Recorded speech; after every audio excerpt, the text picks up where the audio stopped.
Tomsun gysasynda Türkmenistanyň dürli şäherleriniň ýaşaýjylary uzak wagtlap suwsuz galýarlar. Soň günlerde ýaşaýyş çaýlarynda suw üçinçiliginiň uzak wagtlap ketilmegini Hadar deňiziniň kenarynda ýerleşýän Türkmenbaşy şäheriniň ýaşaýjylary baştan geçirýärler. Şäheriň bir neçe tarapçylarynyň ýaşaýyş çaýlarynda bir wada suw ketildi. Birinji, ikinji, üçinji we dörünji tarapçylarynda 3 gün bäri suw ýok, diýip Azatlyň Balkan vilayatyndäki habarçysy bu barada 11-nji awgustda maglumat berdi. Habarçynyň sözlerine görä şäheriň beýleki ýerlerinde bolsa jaýlara suw çäkli mukdarda we günde bir gezek diňe ýerden berilýär. Şäher merkezi ýerden sagat 7-de ýarym sagatyň dogamyny suw bilen üpçünedilýär.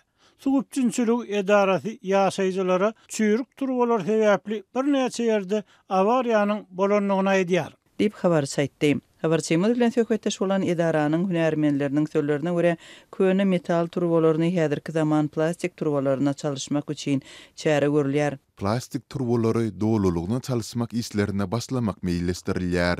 Vilayet häkimliginden bu işleri teriste almak üçin ritminamalar hem ugradyldy. Öňümüzdäki hepde häkim tasdiklap pul geçirip berse işe başlar we awgust aýynyň soňuna çelne işleri tamamlap sentýabryň başynda kiçi tarapçylarda suw täzeden dikildiler. Dip suw edarasynyň anonim gürleşen işare aýtdy. Şäheriň ýaşaýjylarynyň sözlerine görä suw üçinçiligi köp ýyl bäri ýaşaýjylar üçin uly mesele bolup durýar.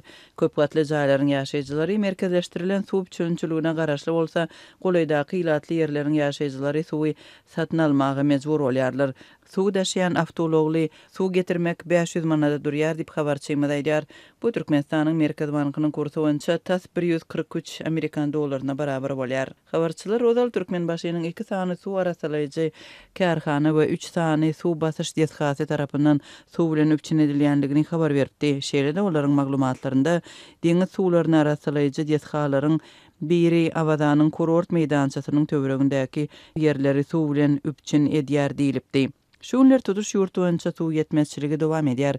Yssyk howada dürli sebetleriň ýaşaýjylary uzak wagtlap suwsuz galýarlar. Hususan da marda suw ýetmezçiliginiň fonunda şäherdäki suw çüýdürümleri öçürildi. Ýurtda gündüz howanyň temperaturasy 40 gradusa ýetýär, akşamlaryna 30-dan aşak düşmeýär. Suwdan başga da ýylat elektrik togynyň kesilmegi bilen baglanşykly kynçylyklary başdan geçirýär. Bu aralykda şu ýylyň iýul aýy dünýäde resmi taýdan 1850-nji ýyldan bäri iň issy aý diýilip ikrar edildi.